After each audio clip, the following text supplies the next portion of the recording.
Good afternoon and welcome. I'm David DiBiase here again to welcome you to an OLLI program.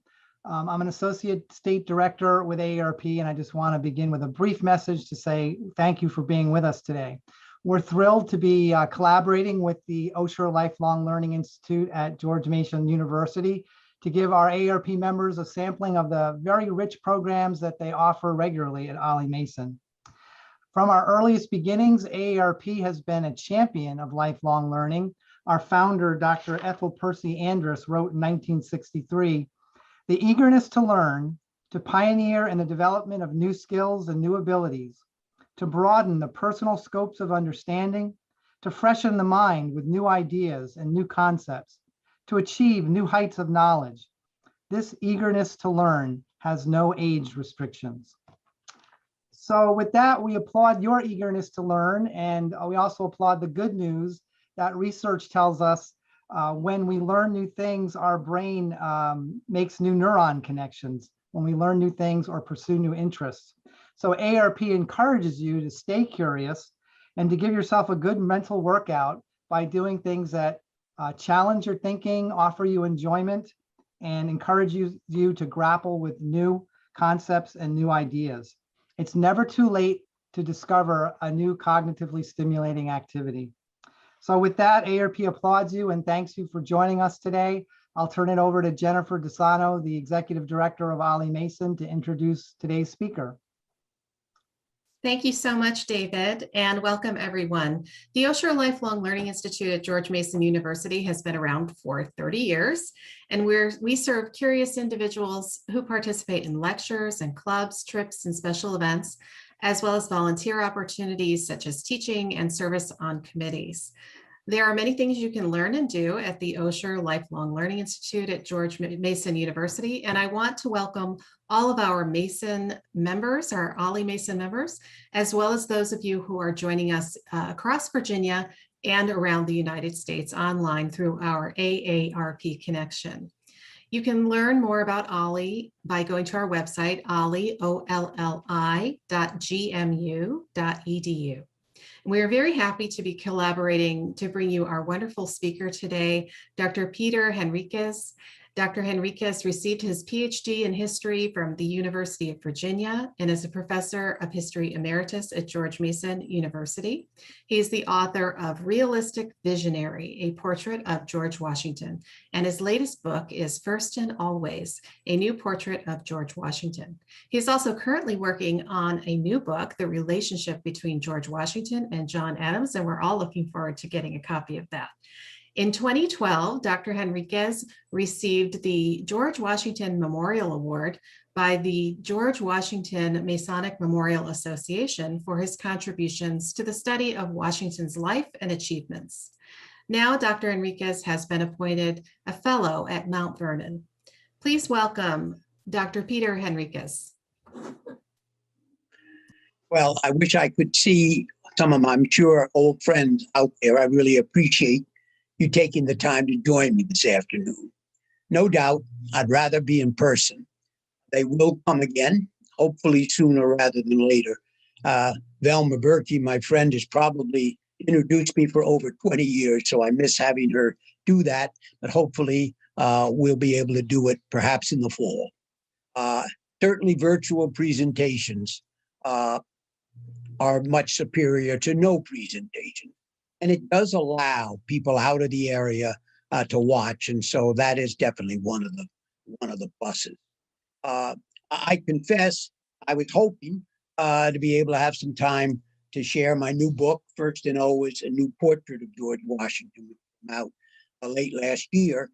It is available on Amazon if you're interested, or I put my email address just in case some of you want to send me an email on how you prefer to get a signed copy. I was watching the Ernest Hemingway show by Ken Burns recently. There was an interesting Chinese proverb that they mentioned. It was, good fortune is as light as a feather. Few are strong enough to carry it. Hemingway was not strong enough to carry it well. George Washington was. But Washington was also strong enough to carry bad fortune, as we'll see in tonight's presentation.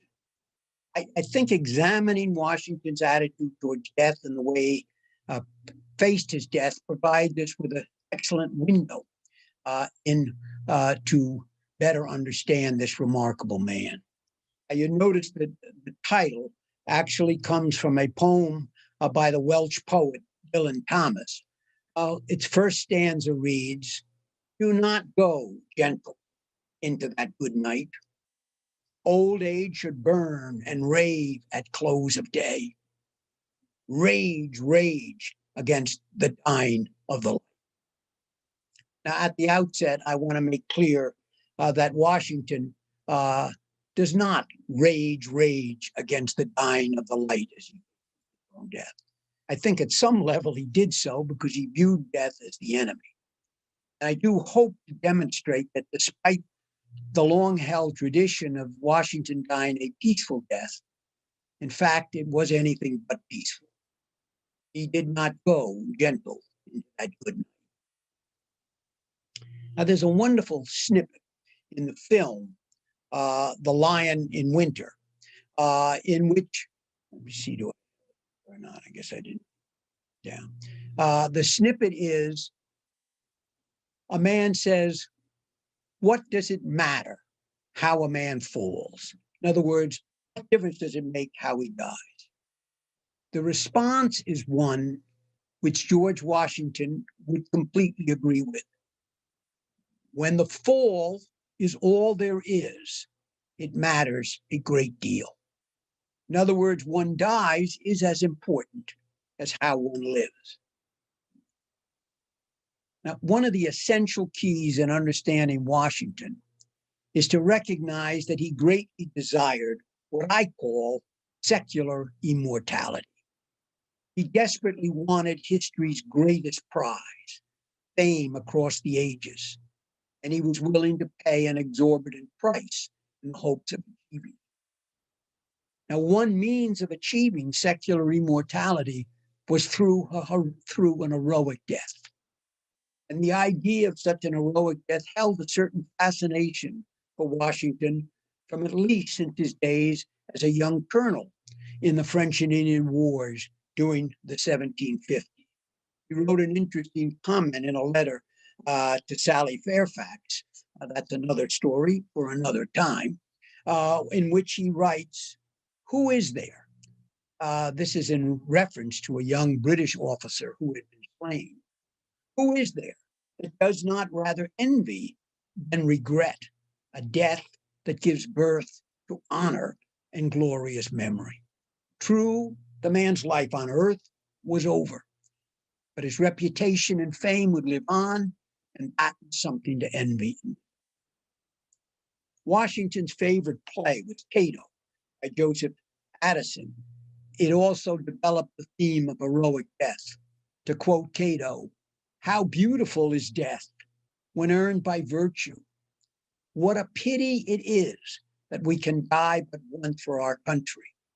Some of you may see in this the echo of Nathan Hale's famous quote, "I regret that I have but one life to give for my country," which was drawn from Cato. Now, there are several paintings that Washington had at Mount Vernon that emphasized heroic death. There's the death of Richard Montgomery, the Battle of Bunker Hill, and others. Some of these paintings were gifts, but others were acquired through purchase. And Washington had 3 or 4 of these on his wall in the various rooms at Mount Vernon. He was perfectly willing to risk death in pursuit of secular immortality. He possessed an almost reckless courage, which awed friend and foe alike. His response as a 22-year-old to his baptism by fire in the Humanville affair in 1754 is telling. Yes, he wrote his brother Jack, "I heard the bullets whistle, and believe me, there's something charming in the sound. Not many men are wired that way." His legendary courage as commander of the Continental Army might have worried his aides, but it's inspired his men. His actions at Princeton or at Monmouth, his response to the falling shells at Yorktown, cool like a bishop at prayer, demonstrated a character almost incapable of normal fear in the presence of death.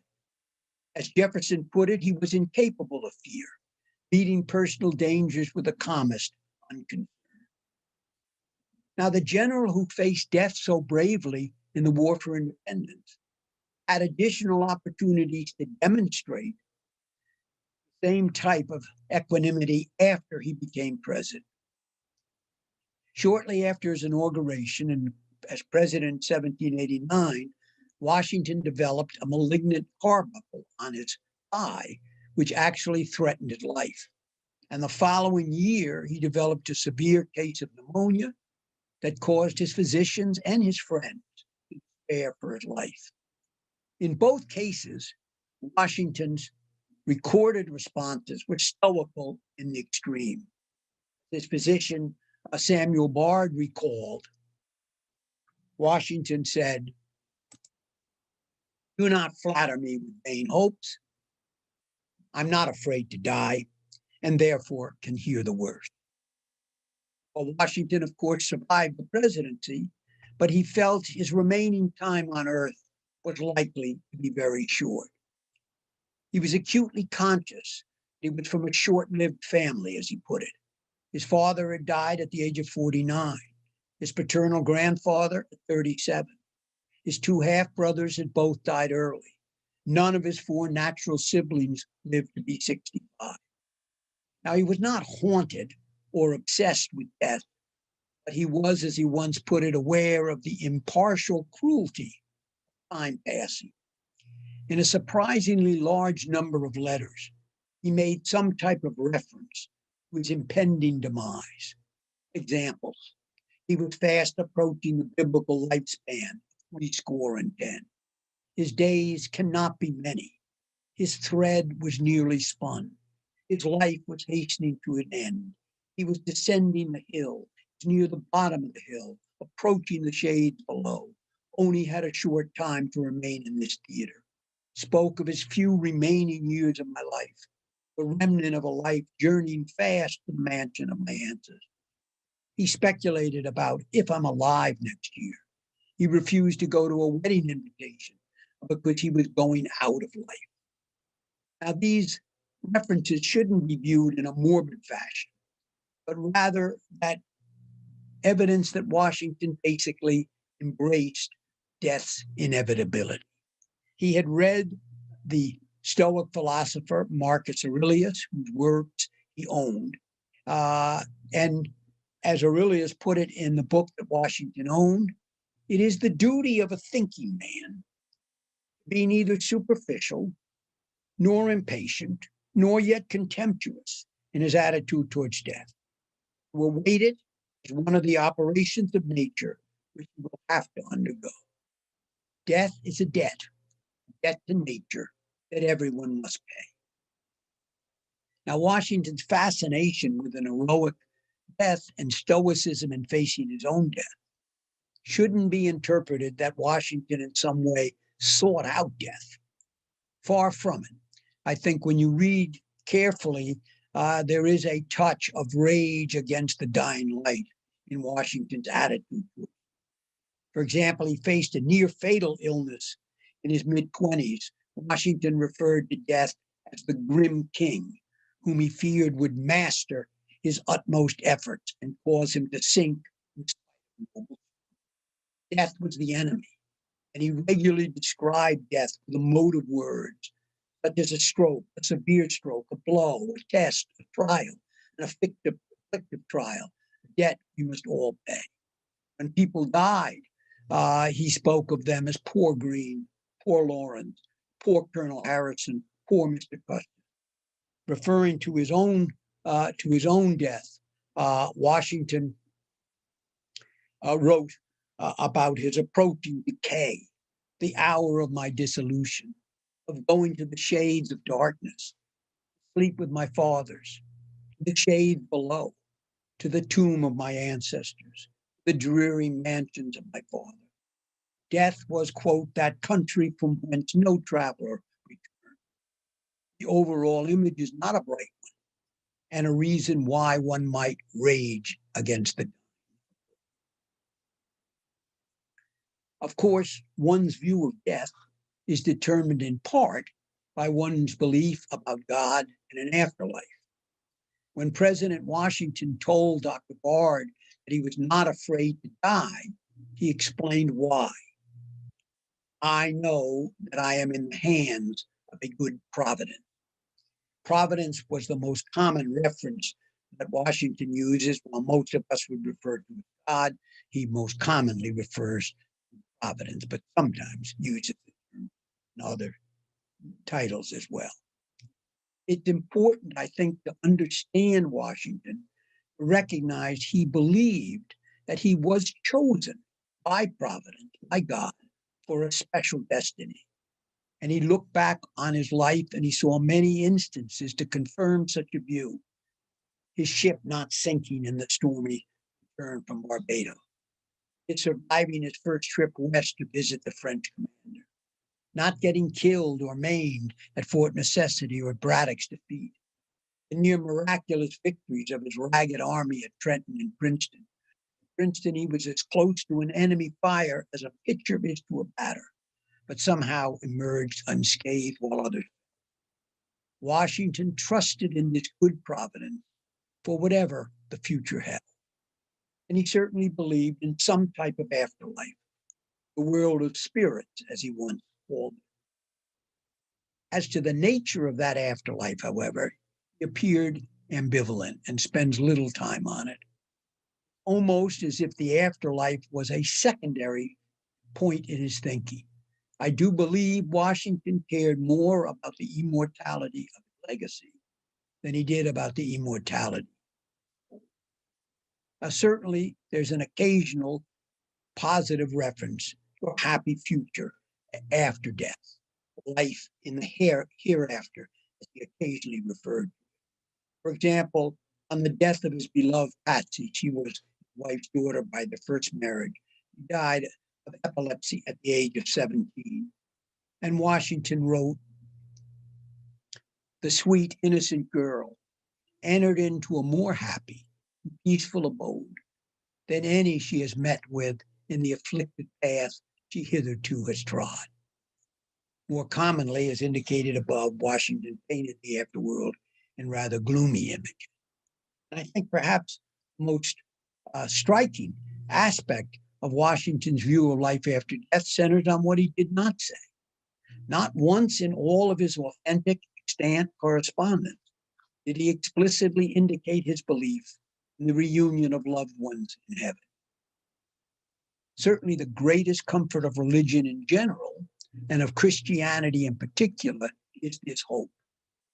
Now, Washington may well have and did urge those in grief to find consolation in religion, but in all his letters of condolence, he wrote he never gave his recipients the comfort of his assurance that he believed they would meet again with their loved ones.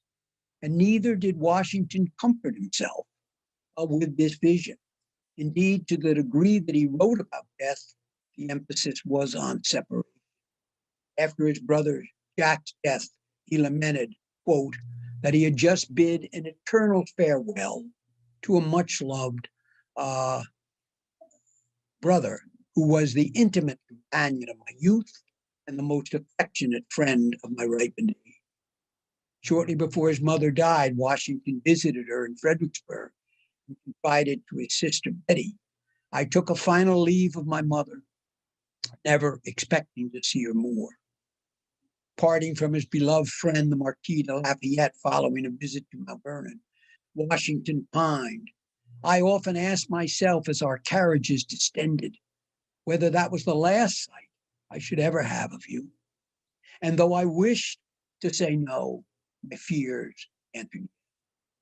Leaving the presidency, he declared that he parted with sorrow from many of his compatriots, quote, "because unless I meet them at Mount Vernon it is not likely I shall ever see more. These assertions are not moderated with such words as in this world or the like. Now, death was not likely to be on Washington's mind on December 12th, without farms. This portrait, by the way, is the last sketch of Washington. It was done in 1798, a year before when Washington went out on Thursday, December 12th. His recent health had never been better. He was actively composing and a detailed, comprehensive plan for the future of Mount Vernon.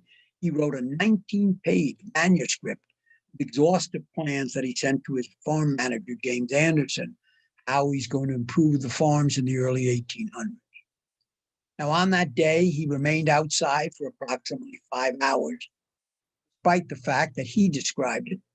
The weather was very disagreeable. A constant fall of rain, snow, and hail with a high wind.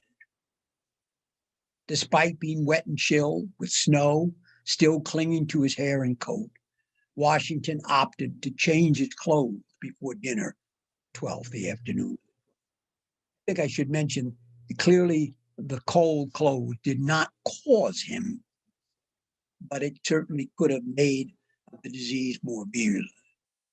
He presented symptoms of a cold and sore throat the following morning, and despite the bad weather that included sleet, he still went outside briefly in the afternoon to mark some trees that he wanted cut down. By evening, he was very hoarse, but still in good spirits.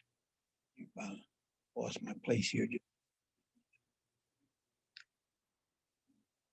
And he insisted on reading parts of a newspaper out loud to Tobias Lear, his secretary, expressing annoyance at the actions of Thomas Jefferson, top lieutenants, James Madison's, and James Henriques. That night of the 13th, he made what would be his last entry in his diary. Fittingly, for a compulsive record keeper, Washington was a compulsive record keeper. Final words, Mercury, 28 at night, measurement.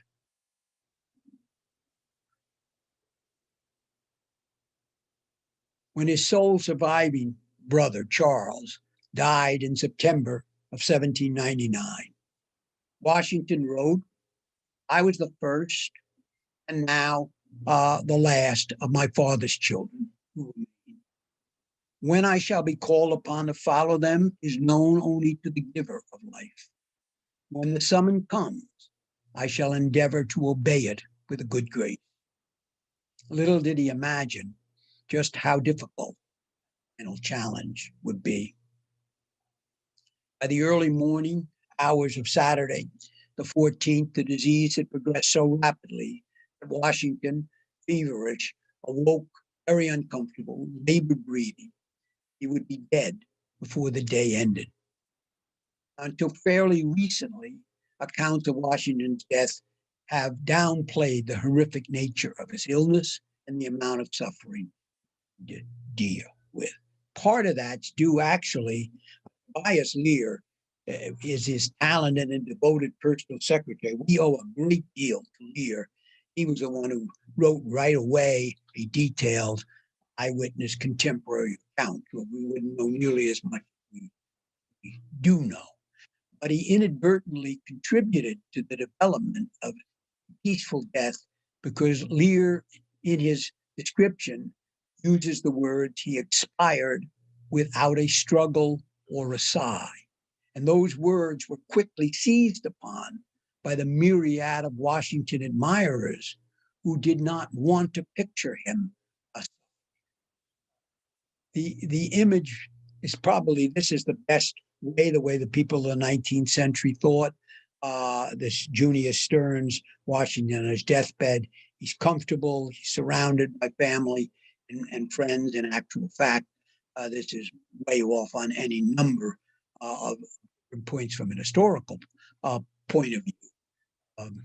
Parson Weems, Washington's first biographer, and a man really who gave a lot of myths that are still held about him, from from the cherry tree on, informed his readers of Washington's actions as he felt his spirit ready to leave his body. To quote, Washington closes his eyes for the last time with his own hands, folds his arms decently on his breast, then breathing out, Father of mercies, take me to thyself, fell asleep. The emphasis in the original. The headline story of an Alexandria Gazette newspaper in 1931 proclaimed, the beautiful death of the great Washington meant end serenely, surrounded by loved ones. Such views are still widely held today. Even Mount Vernon's highly effective and moving multimedia presentation of his death, presented during the bicentennial in 1799, of his death in 1799, completely ignored the intense suffering endured. And an article by a prolific student of Washington at the time said it's hard to find anywhere else in history a more serene death scene. The truth is very different. Now, while certainty is not possible, the most convincing and latest medical studies indicate that George Washington died of hepatitis. Now, the epiglottis, if you look at the picture, the one you can see the yellow spot, the epiglottis is a structure composed of cartilage located just below the base of the tongue. The entrance to the airway goes through the larynx, the voice box, the trachea, the windpipe, into the lung. Now, an infected and swollen epiglottis can impact the airway to one's lung and thus compromise breathing. That's what happens with a severe case of epiglottitis. It can swell up to the speech and basically shut off the airway. That's the really frightening aspect of acute epiglottitis. As far as I can tell, it's very similar to some of the worst symptoms of those who are stricken with bad cases. Now, the first thing an infant learns to do is to breathe. The second is to swallow. To have these two absolutely basic functions dramatically impaired is very frightening to anyone, no matter how brave or courageous he or she might be. Like any mortal, Washington had to face the terror of air hunger, smothering and gasping for each breath. His constant restlessness and changing of positions throughout the day, part of his endless effort to meet this most basic of needs.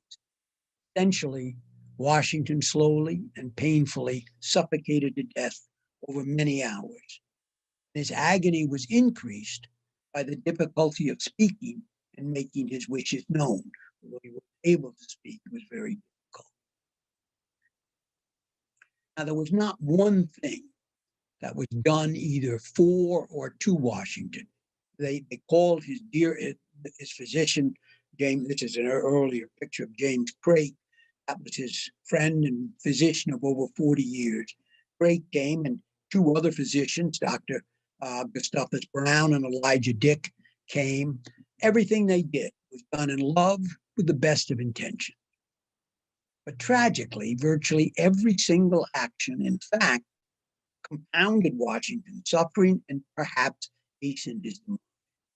Even the simplest administrations almost proved fatal. Lear put it this way: a mixture of molasses, vinegar, and butter was prepared to try its effect in the throat. But he could not swallow a drop. Whenever he attempted it, he appeared to be distressed, convulsed, and almost suffocated. Then, throughout the course of that day, Washington was bled 4 separate times, losing approximately 80 ounces of blood. Later, he had blisters applied to his body, was given purgatives and emetics, which caused vomiting and diarrhea. How much discomfort these actions would cause a man who was struggling for each and every breath is easier to imagine than to describe. The room must have reeked and sweat. Now, how the general responded to this last and most frightening challenge is very revealing. Indeed, I think the way one faces death is often very, very revealing. James Garfield, the president, made an interesting quote on this, that I have sometimes thought we cannot know any man thoroughly well while he is in perfect health. Just as the ebb tide discloses the real lines of the shore and the bed of the sea, so feebleness, sickness, and pain bring out the real character. The same point was made in a different way by the French philosopher Montaigne, where he writes,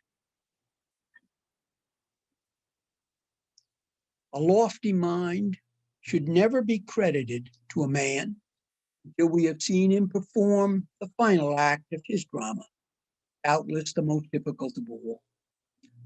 All the earlier actions of our life must be put to the test by the touchstone of our last breath. This is the essential day by which all others can be finally judged. What does it matter how a man falls? And that's all there is to do. And happily, George Washington died as he lived. And he demonstrated his courage, his sense of duty, his sensitivity, and his basic modesty, excuse me, while conveying important instruction. Now, one of Washington's most enduring and endearing traits was that he combined a sense of power with diffidence, a certain shyness and modesty. Washington was a remarkable man, which I've tried to emphasize in many of my talks. He knew he was a remarkable man, and he was feted and praised and honored and almost worshipped in a way no other American has ever been. Yet somehow he was not carried away by power. His diffidence and genuine modesty, because modesty really is as much a part of his character as his courage, somehow allowed him to keep a healthy psyche and not let the constant adulation go to his head. As one contemporary put it, Washington was respectful to the meanest person whose salute he never failed to return. I think this basic respect and concern for others, combined with his charisma and power, were two of the keys to his success as a leader. Now, this concern for and sensitivity to others is not a thin veneer, an act put on either to please or to deceive people. It was an essential part of his persona, so integral to his character that even in the midst of a mortal and very painful illness, he demonstrated it on a number of occasions. For example, the reason he did not get help earlier, Martha, when he woke up in trouble and feverish and labored breathing, wanted to go out into the cold night to get Lear to get a doctor. And Washington wouldn't let her because she had been ill and was just recovering, and he didn't want that to aggravate her illness. When his overseer, George Rawlins, was summoned to bleed the general the first time, he manifested nervousness and anxiety about performing such an operation on his illustrious employer. Washington reassured him, "Don't be afraid." In the course of that long and agonizing day, Washington constantly apologized to those trying to ease his suffering for the trouble he was causing them. For example, to Lear, who was helping him move into different positions in his endless quest for oxygen, he was worried that the efforts would fatigue Lear. He even asked his personal body servant, Christopher Shields, who had been standing by his bed throughout the day, to sit down. The last request that Washington made of his personal servant, and it was one that Christopher was probably happy to oblige. We know he did down. How many powerful leaders in the midst of an excruciating terminal illness would either notice or be concerned with the fact that a personal servant had been standing on his feet for most of the day? I think such actions speak volumes. Equally as striking as his concern for those around him was Washington's remarkable ability to remain awesomely organized again. And one thing that was very much on his mind was his final will and testament. He had drawn up a first will shortly after being appointed commander-in-chief of the army back in 17. But he desired to supersede that will with a much longer and detailed will that he drew up, as it turned out, in the summer of 1799, his last summer. One of the most interesting documents to come from his hand. It's an amazingly long and detailed. It's 29 pages in his own handwriting. He said it has occupied many hours, many of my leisure hours. He did it completely by himself, no outside help. He specifically said no professional character has been consulted. And then in typical Washington form, went on to ask forgiveness for any mistakes that occurred.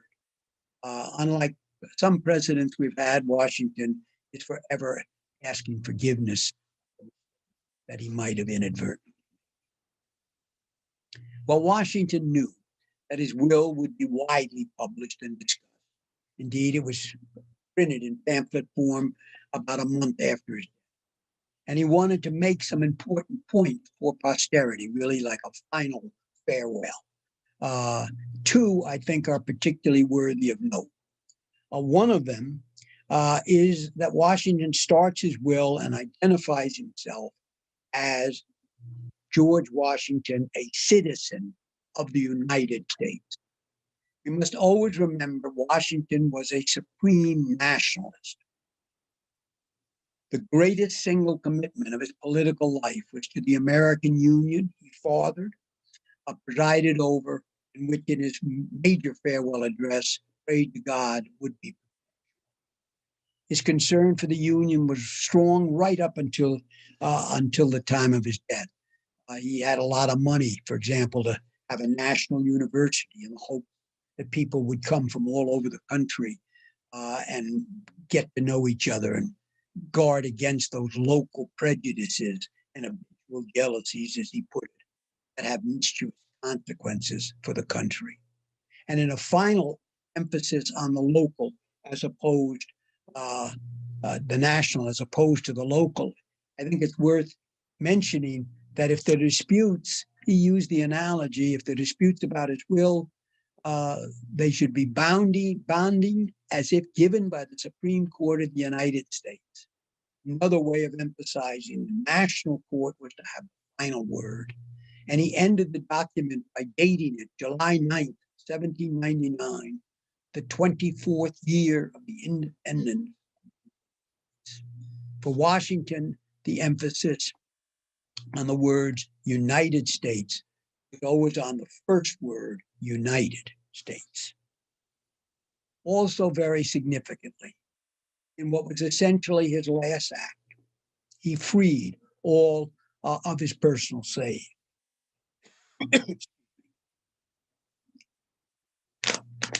He could not free Martha's slaves. And not only did he free them, he provided education for the young slaves and declared that those too old to work or children without parents, quote, be comfortably clothed and fed by my heirs. You know, pushing education for his former slaves at a time when it was frowned upon sent a strong statement to his countrymen present. And to put the emphasis on it, he particularly enjoined his executors see that this clause respecting slavery and every part thereof be religiously fulfilled without evasion, neglect, or delay. Now, facing his imminent demise, Washington wanted to be certain that the proper will was followed.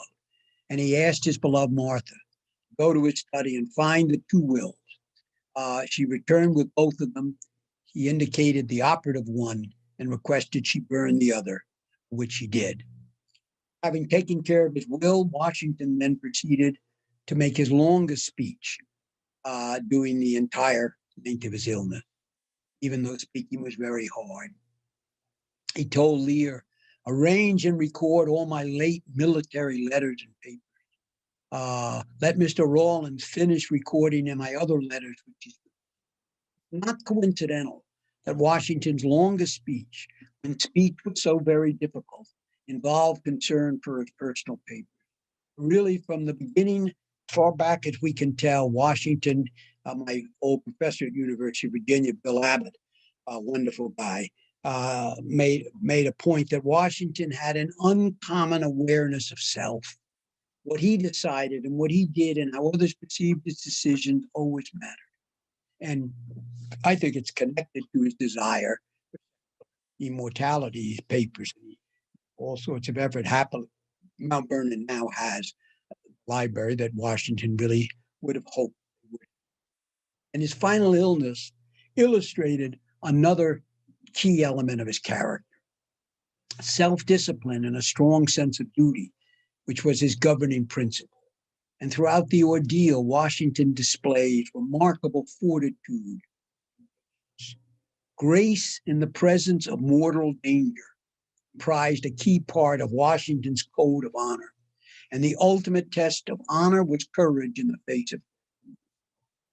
It was a rare strength, and he once again lived up to his creed. There's an old Spanish, since we gave a Chinese proverb, here's a Spanish proverb. It is one thing to talk about the bull in the ring, another thing to be in the ring with the bull. Washington was in the ring with the bull on December 14th, able to face it. Now, in Joe Ellis's succinct phrase, George Washington died like a Roman Stoic, not a Christian saint. And no one can know for sure what Washington was thinking. The complete lack of religious context is striking.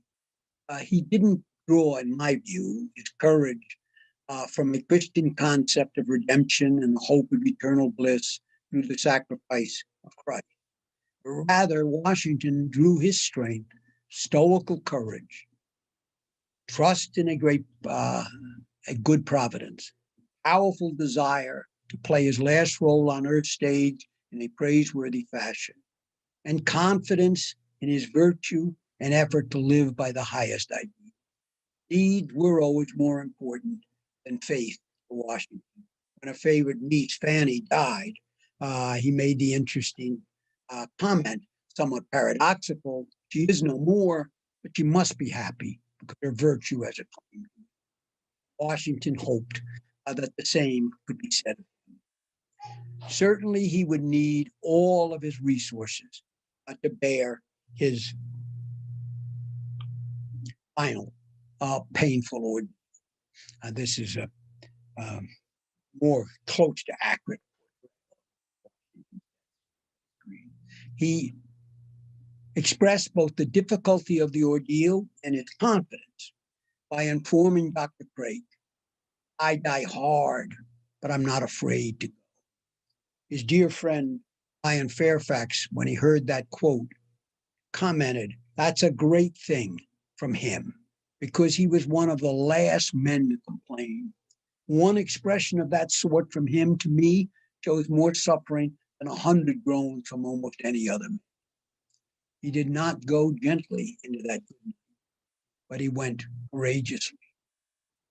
As the microbial storm raged unabated through his body, it became increasingly clear that this was one storm that even the heroic George Washington, his bodily strength prolonged his dying.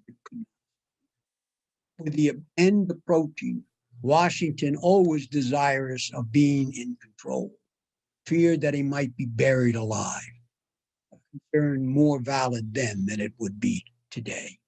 For whatever reason, the issue was obviously of the utmost importance to him. And after several unsuccessful efforts, he at last managed to convey to the faithful Lear his not to be buried until he had been dead for at least 2 days. When Lear, choked up with emotion, simply nodded, Washington pressed him. "Do you understand me?" Lear said he did. And then Washington uttered his last recorded word, "'Tis well."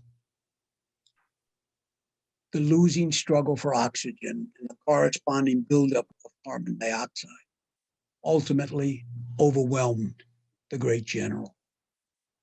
Dr. Craig sat by the fireplace, lost in grief, with the pain that he could do nothing save the man that he so loved. He felt, as I imagine many of you who are listening to this talk felt, the truth of the words of the Gibran's book, The Prophet. Love knows not its own depth until the hour. As Washington lapsed into unconsciousness, closed his eyes, hand that had been taking his pulse fell to his side, his countenance changed, and then he expired without a struggle. The great body which had endured so much, the great mind so steady in its operation, so sure its conclusion, was all stilled. Here was no more than an empty vessel, drained for the subsistence of the nation. George Washington died as he lived. He met his final test on earth as he had lived his life, with a type of grace and courage and character that affirms the dignity of man and commands our respect and admiration. Thomas Jefferson, quoting David's response to Saul's tragic death, as recorded in the Bible, did well. Verily, a great man hath fallen this day in Israel. So he had. You know, in the context of the actual events, Washington's final words, "'tis well," are rather mundane. But in a broader sense, I think the words "'tis well" are perfectly apt. Facing his death, Washington could look back over his remarkable life as a whole and conclude "'tis well." You know, he is a remarkable man, and he gave a tremendous gift to mankind, to his dearly beloved country. Among the founding fathers of the great unfinished symphony that is America, George Washington holds a place unique and immortal, first and always. Without him, the great experiment in Republican government never would have had a chance to thrive. May we all honor his memory. So much for listening. Now, I will be happy to take questions, and you can run those through, and we'll do the best. You want to have questions on this topic, that's fine. You know, there are no questions I mind you asking. There are lots of questions I can't answer. Feel free to ask about questions about Washington in general, not necessarily just this, or things that are on your mind, and I'll do the best I can to respond for as long as. So thank you very much on that. Okay, Dr. Henriquez, unfortunately, your mic seems to break up at the most inopportune times. Once again, Washington was suffering from epiglottitis when he died. That was the word that kept breaking up and never quite clearly came through. Okay, I'm sorry to hear that. And they would like for you to please repeat, where did it go? Find my chat. Could you please repeat the quote by President James Garfield? Give me a second. I'll be glad to find it here and see if I can do that.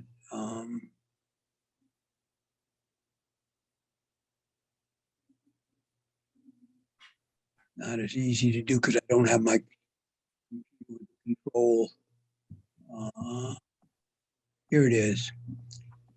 I have sometimes thought we cannot know any man thoroughly well while he is in perfect health. As the ebb tide discloses the real lines of the shore and the bed of the sea, so feebleness, sickness, and pain bring out the real character. If you know, I put my email up before. If anyone wants to have a quote that they didn't get, I'll be happy if you shoot me an email to send you something if you'd like it. Okay. And many people have asked about the treatment of his slaves. I know you talked about how when he died, he freed all of his slaves. He could not, however, free Martha's. That's correct. Do you have anything else to add to what you've already said about his treatment of his enslaved people and Well, the how question, they- that merits an entire discussion. Obviously, it's a very sensitive issue today. It's the worst chapter in Washington's life. It's the worst, obviously, chapter in America's history. And a lot of people, say Washington's a slaveholder, and that's all you need to know. He deserves to burn in hell forever, as William Lloyd Garrison.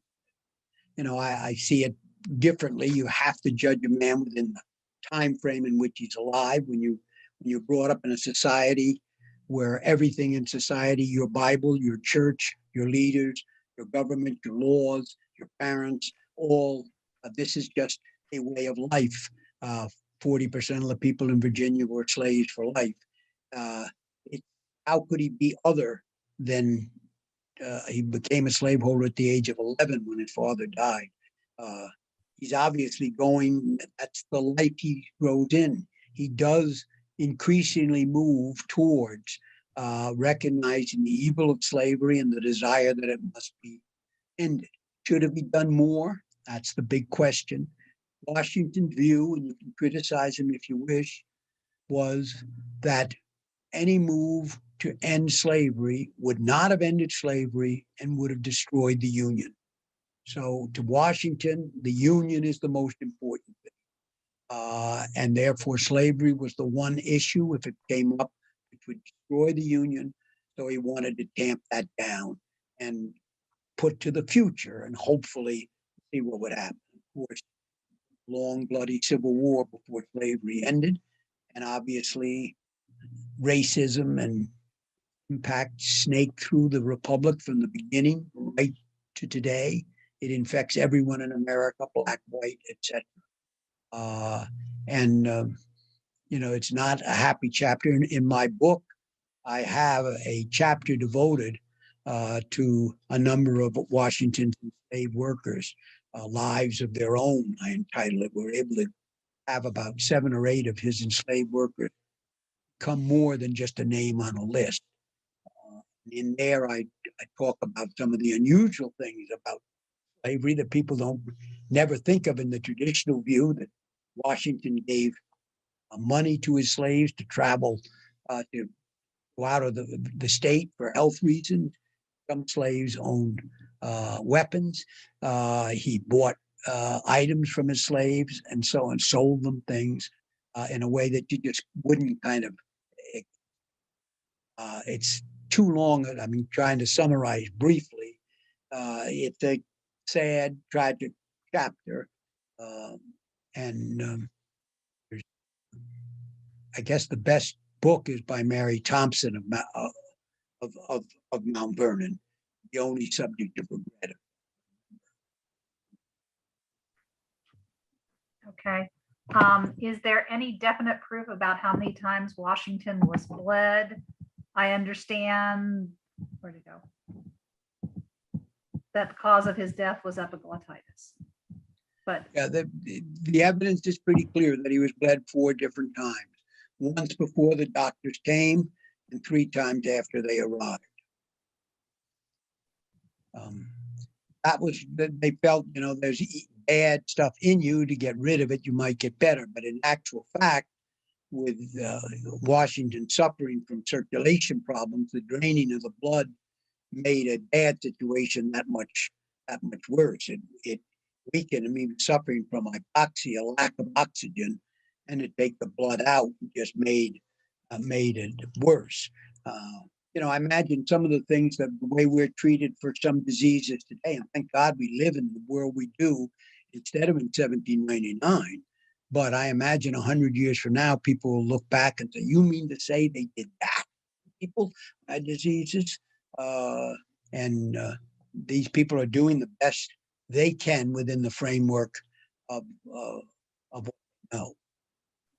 okay, you mentioned a disease of the eye. It got a little garbled. What disease of the eye did he suffer from? I don't, that's garbled to me. I'm not sure. You said George Washington suffered from some eye disease that almost took his life early on. Oh, he suffered from a boil, a carbuncle on his thigh.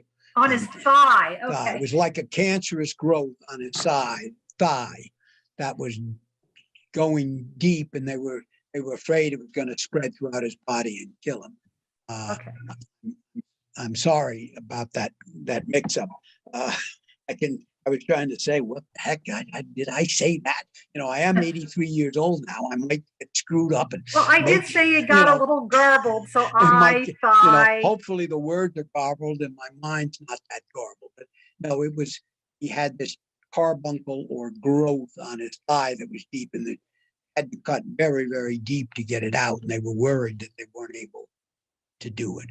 Then later, the next year, he suffered from severe pneumonia. They actually they moved around, and they actually shut streets off around the house where he was, so carriage noise wouldn't disturb him, and so on. And so forth. We're very worried about him. And we have a question here. What was the most unanticipated thing you've learned about George Washington? Unanticipated. It's an interesting question. I do have a chapter in my book, maybe one of my more controversial ones, in What Made Washington Tick, in which, as I studied him more, his emphasis, he's forever speaking about he does these things out of complete duty, but I was kind of surprised, and I developed this argument at some length, that Washington, he desperately desires not only secular immortality for us to be talking about him now. He wanted that, strove for that goal. But I believe at a deep kind of unconscious level, his shadow self, if you will, he desired to be able to get applause from the people while he was still there to revel in it. Not only. But I guess as I'm going through my mind too, when I first started Washington, when I was a professor at George Mason, I got hired as a local historian. I really wasn't a local historian. You want to get hired, you change your vita as best you can. And I edited a local history journal for 10 years, Northern Virginia Heritage. And of course, George Washington was eminent in Northern Virginia. We actually had signs saying George Washington was a Northern Virginian, because part of the rest of the state really didn't like the northern part of it, still don't parts of it. At any rate, that got me studying Washington more than I had before. And my view of Washington was that he's, he looks good, he's impressive, but he's not in the league with Hamilton, Jefferson, Madison, Franklin, Adams. He just doesn't have it. He looks good, but he's kind of guided by other people. Washington, the force of Washington's personality is something that I was really surprised. This is no man's puppet, and he's a very forceful and a very skilled politician in terms of knowing what people expect of him and how to use his lack of interest in power have them give more and more. I remember when I have 4 sons. I didn't have any daughters, but I have 4 granddaughters. And when they were little, I used to play a game where I'd say, "No more kisses today." And they would fight, and I would lose, and they would kiss me. And I sometimes think of Washington, and I don't want this. No, well, you gotta have it. There's a little bit of that kind of element. Okay. What was Washington's relationship to George Mason, and why did it deteriorate? I'm glad to take that question, because I do have a chapter in my book on Washington, fractured friendships. He breaks it. One of the things, because we tend to think, oh, we're divided and so on today, but wouldn't it be great if we go back to 1776 when everyone was patriotic and we all sat around singing "We Shall Overcome" and everything was good. George Washington broke with 5 famous Virginians. He broke with Jefferson, Madison, Monroe, Edmund Randolph, and George Mason. I go into each one of those in some detail in that chapter. The single biggest reason, it's more complicated, but Washington broke with Mason over their dispute over the Constitution. Not that George Mason opposed the Constitution. Washington was not in the view that, well, you know, if you're a Donald Trump supporter, I'm not going to be your friend, period. He felt that people could disagree on fundamental points. But he had felt, and I think maybe unfairly felt, that Mason opposed the Constitution and attacked the supporters in an unfair way. He felt that Mason was implying an attack on his character. And that's, Washington is so super sensitive to anything that is perceived as a threat to his vision of himself as an honorable man. That's what really causes the break, not the specific disagreement on an issue, but the way Washington perceived Mason's action. And it did lead to a rupture. Yeah.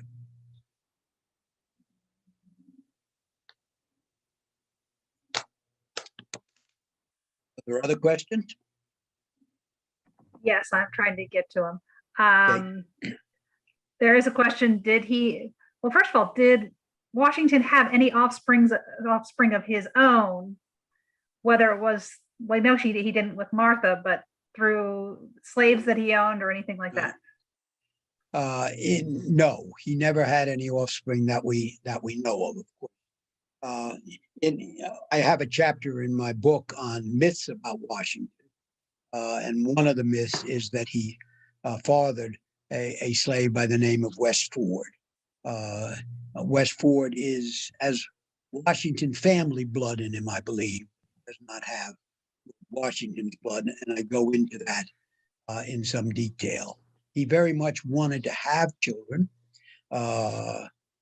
Martha had 4 children, 2 of whom died in infancy before her husband. Washington eventually saw it almost as Providence deciding not to have children so people could not claim that he was building up an era to pass on power to. He does say at the time when supposedly he's the father of West Ford, that unless Martha, he said, I'm sure not to have any children. And then he went on to make an interesting comment. He said, unless Martha dies and I play the fool and marry a young woman. He never, this is 18th century thinking, it's never the man's fault. He might have been sterile. He was certainly not impotent. And he did not think that he was not able to have children himself. Whether he could have with another woman, it's obviously we'll never know. He had diseases that sometimes can lead to sterility. It has to be within the realm of informed speculation. But he has no offspring of his own, black or white. Did Washington ever reconcile with the 5 Virginians? Or Jefferson, Madison, Monroe, Randolph, Mason? Did he ever reconcile? He never reconciled with any of those 5 people. Okay. And then we have a question on his relationship with John Adams. Okay. Is that the question? Yes. You'll have to stay tuned. That's my next big project. And I think Velma and I talked in the fall. I'm giving another talk here on, that talk is going to be on the aftermath of Benedict Arnold's conspiracy. I'll look at Arnold and Major Andre and Washington and what it reveals about the 3 men's character. But a year from now, if I'm healthy and well. I'm going to give a talk. My tentative title is Fire and Ice, the relationship between atoms in Washington. Don't have a close relationship. Certainly later in their life. It's an interesting story. I've just started really working on atoms. Of course, I'll never know atoms the way I know Washington. They're so different. John Adams' journal, it's a fun to read. He's always writing, oh, what's wrong with me and going on. He's deeply involved in kind of self-analysis. You pick up Washington's diary, temperature's 28, I had someone so for dinner. Washington is very unrevealing. Washington wants to be famous. He does not want to be known as a hard person to know. Adams is much more open along that line. But I think they have an important and interesting relationship. And I think really the reasons why they didn't get along as well is revealing about both men's character, and I'll hope to develop. Okay, you've talked a great deal about George Washington's strengths, and he had many. What would you say was his biggest weakness? His biggest weakness, I think part of his, he has such a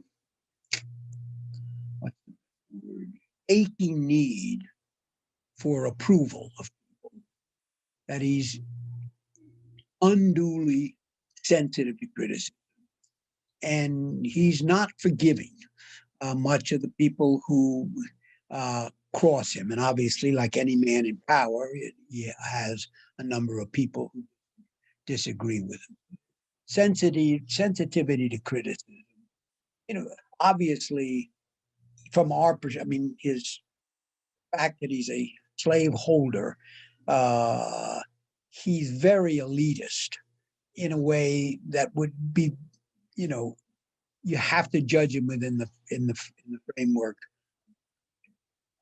Sometimes his desire for success, he'll do specific things that are not very admirable. When he's running early in his career for the House of Burgesses in Frederick County, he writes a letter to the sheriff.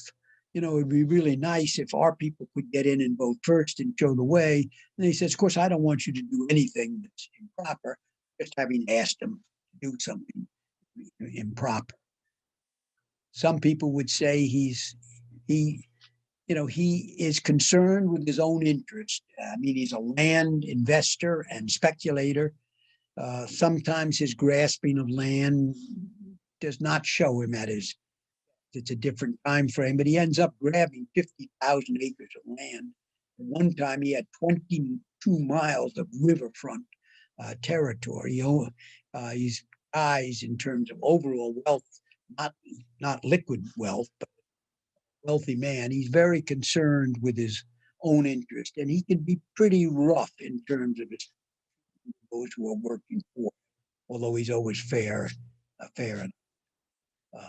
Those are some of the things that come to my mind. But all in all, there's no perfect people. And you think of the sacrifices Washington made.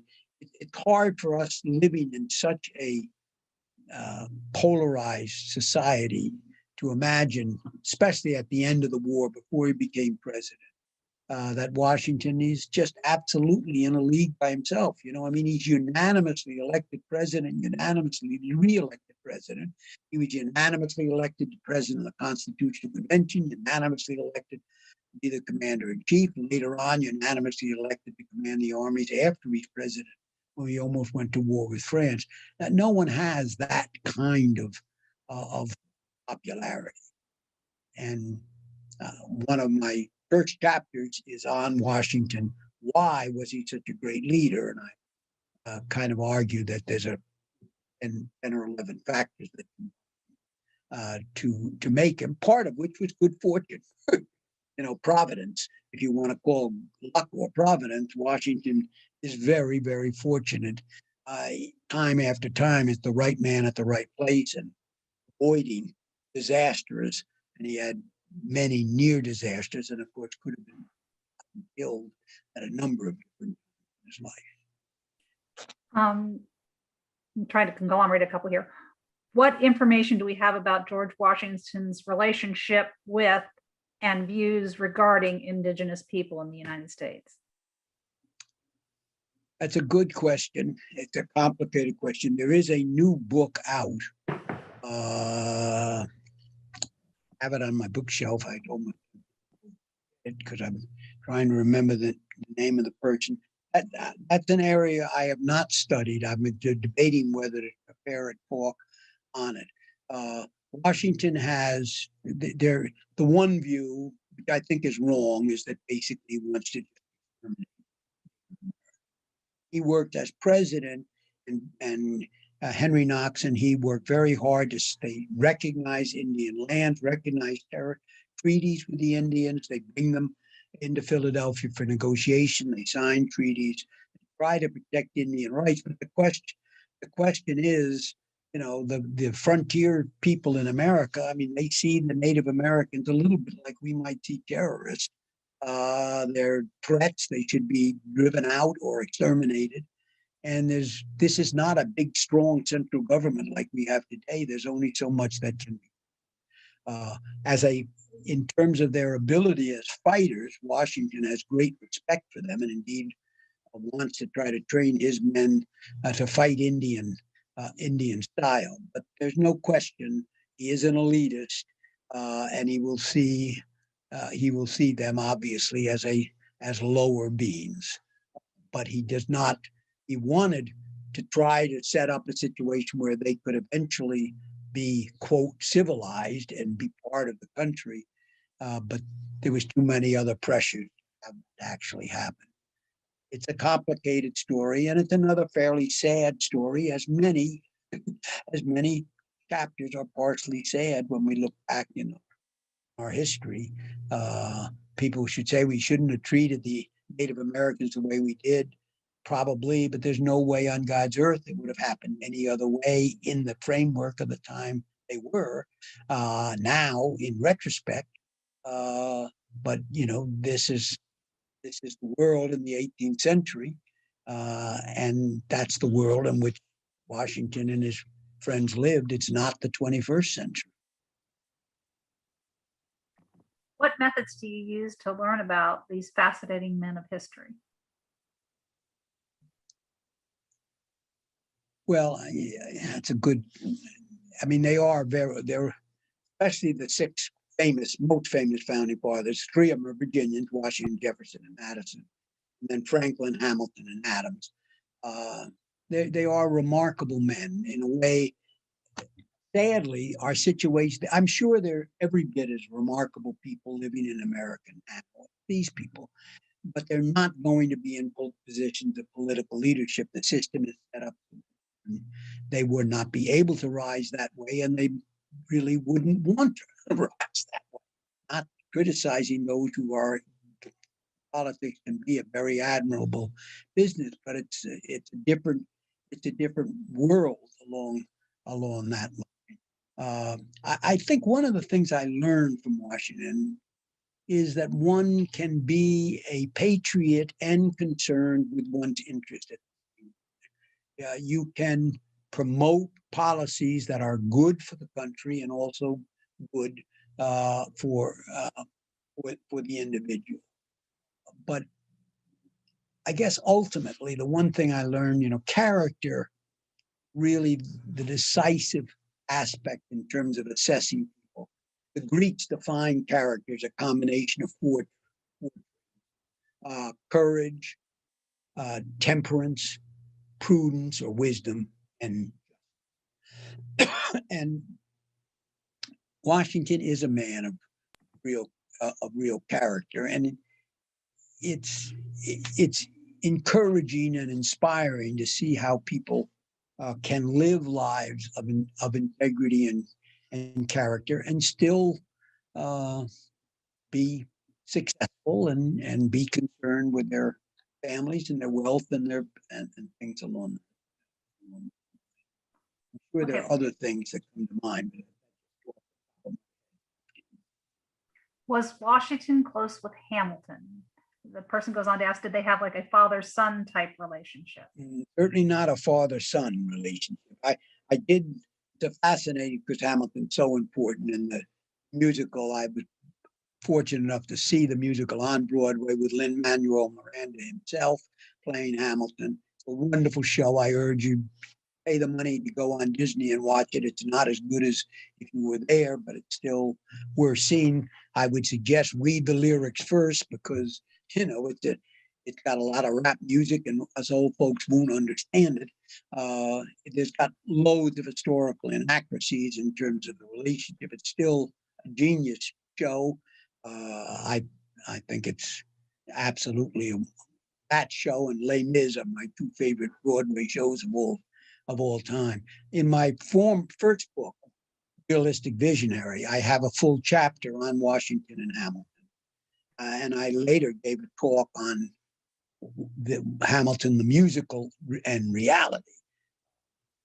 Hamilton is very, very important. I end my chapter. He's the indispensable man to the indispensable.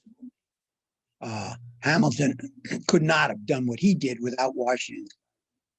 The thing that puzzles me or troubles me is because Thomas Jefferson hates Hamilton, and Washington often agrees with Hamilton. How can that be? How can Washington, who Jefferson admires, support a man who's clearly an evil man? And the way Jefferson solves that problem is basically to argue that Washington's becoming old and senile, so he is controlled by this Machiavellian. And that's an image that's come down very strongly because most historians are Jeffersonian in their perspective. And Hamilton's the bad guy and Jefferson's the good guy. Hamilton for the few and Jefferson for the many and the people. But this image that has come as a result is that Hamilton controls Washington. He doesn't. Hamilton is super important because he is more brilliant than Washington.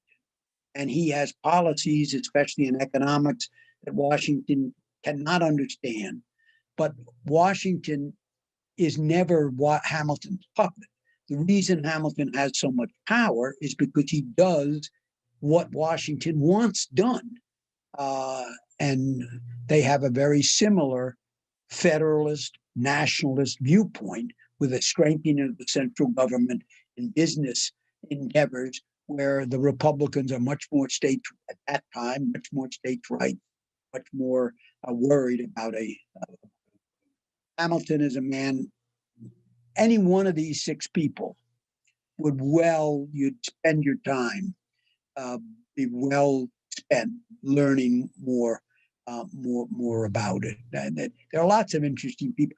Just because it pops into my mind is a new book by David Rubenstein, The American Story, where he interviews historians on maybe 20 different American leaders, many presidents, not all of them. They're fascinating chapters on people like Lindbergh and Kennedy. There's one on Washington and Jefferson and Franklin. It's a nice way, American Story by David Rubenstein. You learn a lot in chunks. One of the things I'd like to think about my book, I have 8 distinct chapters you can pick up and read anyone you're into. You want to read about slavery, you want to read about Washington's views of government, whatever it might be, you could pick up. Hamilton is a fascinating figure. There's actually there's an Alexander Hamilton Society that does a great deal about him for those who want to. So the relationship is very, very important. Did one of Washington's slaves become president of an African nation, or was this just a legend? That's a legend as far as I know. Okay. And this is going to be your last question, I promise. What education did George Washington have? That's an interesting question. They're not exactly sure. He had some tutoring and some public school. His education was very limited. He is very much a self-taught person. And he's very conscious. He refers to his defective education. And if you read, I mean, it's one of the things that he's vulnerable at. You know, like you sit down with people who are brilliant and they're quoting these French philosophers and these Greek historians, and you don't know what the hell they're talking about. Nodding and smiling. Washington was in that kind of situation from time to time. He's self-taught. He doesn't, you know, he can read his letters. He might misspell the same word 3 times in a letter sometimes. His spelling's not perfect. His grammar's not perfect. It gets much better. Of course, he doesn't write like Jefferson or Lincoln. I mean, who does? But you read his letters. He's an autodidactic, I pronounce it, self-taught. He ends up with a library of 900 books. He's learning all his life. This is one of the things, you know, that I like about Ollie, why I come back. There are people who want to learn, stay active, keep your mind going. Washington is forever learning, experimenting, trying different things, and in terms of his scientific farming and stuff along that line. So his education is weak, but it's amazing how he's able to make such progress. I mean, John Adams, mentioning to that point, John Adams said clearly George Washington is too illiterate for his high state. And Adams doesn't like the fact, you know, why I'm so smart and I know so much, and just because I'm short and fat and Washington's strong and charismatic, everyone likes him and they don't like me. That's a little bit of their relationship. I think we'll have to see how that goes. You know, in closing, I don't know how many of you are still left or how many of you were on at all. I am sorry if the voice broke up some. As far as that goes, if you wish, in terms of you know, contacting me, if you want to shoot me an email with a question, or you want a quote that you thought was interesting, because I mean, I think one of the reasons I give this to older people, we are all obviously facing the fact that death is not that far in our own future. And I think we can learn something from Washington, the courage he faced it, and get some insight on how to do it. So I hope you felt your time's been well spent. You're taking the time, and I hope we'll see each other in person in the not too distant future.